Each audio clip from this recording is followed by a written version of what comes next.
আসসালামু আলাইকুম viewers, Ayesha's cooking শোতে আপনাদেরকে স্বাগতম জানাচ্ছি। আমি আজ আপনাদের সাথে শেয়ার করব বড়ি দিয়ে টাকি মাছ রান্না। তো চলুন তাহলে শুরু করি। তো আমি প্রথমে কড়াইতে তেল দিয়ে দিচ্ছি, সরিষার তেল দিয়ে দিয়েছি এবং বড়ি দিয়ে ভালো করে ভেজে উঠিয়ে নিচ্ছি।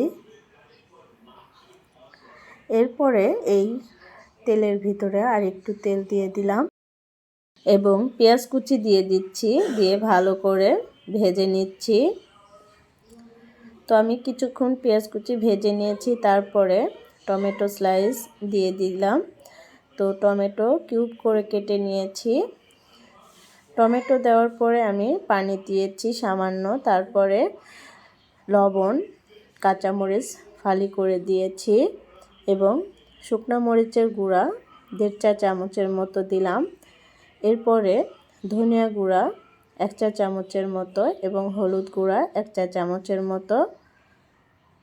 তো এবার দিয়ে দিচ্ছি রসুন বাটা 1 চা চামচের মতো, তারপরে দিয়ে দিচ্ছি জিরা বাটা 1 চা চামচের মতো। তো এবার সব উপকরণ একসাথে মিশিয়ে নিব। এই মশলা ভালো করে কষিয়ে নিব। তো কষানো হয়ে গেছে, এবার আমি মাছ দিয়ে দিব। তো টাকি মাছ নিয়েছি, দেখুন টাকি মাছ ভালো করে ধুয়ে টাকি মাছের ভিতরে লবণ, হলুদ এবং সরিষার তেল দিয়ে কিছুক্ষণ মেখে রেখেছিলাম। মাছগুলো দিয়ে দিলাম। মাছ দেওয়ার পরে ভালো করে নেড়ে দিচ্ছি। তো এভাবে আমি কিছুক্ষণ নেড়ে চেড়ে কষিয়ে নিব। তারপরে আমি পানি দিয়ে দিব।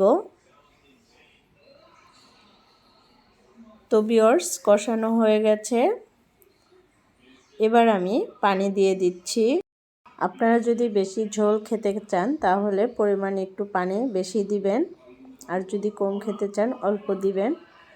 তো আমি একটু ঝোল খাবো, সেজন্য একটু বেশি করে দিলাম। তো এবার দিয়ে দিচ্ছি ভাজা বড়ি। আপনারা চাইলে আর একটু পরে দিতে পারেন, তো আমি আগেই দিয়ে দিলাম, পানির সাথেই দিয়ে দিলাম। এবার ঢাকনা দিয়ে এই মাছ রান্না করে নিব।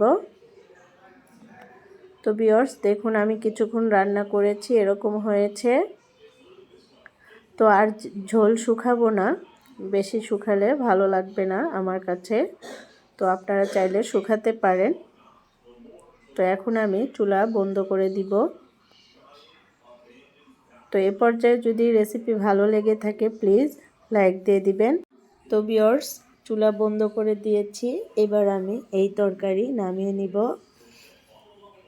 তো এই তরকারি গরম গরম ভাতের সাথে খেয়ে দেখবেন, অনেক মজা।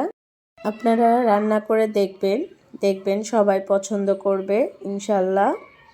তো ভিউয়ার্স, আমার চ্যানেলে যারা এসেছেন প্লিজ সাবস্ক্রাইব করে পাশে থাকবেন। আজকের মতো এখানেই বিদায় নিচ্ছি, দেখা হবে নতুন কোনো রেসিপি নিয়ে। আপনারা ভালো থাকবেন, সুস্থ থাকবেন আর আমার ফ্যামিলির জন্য দোয়া করবেন।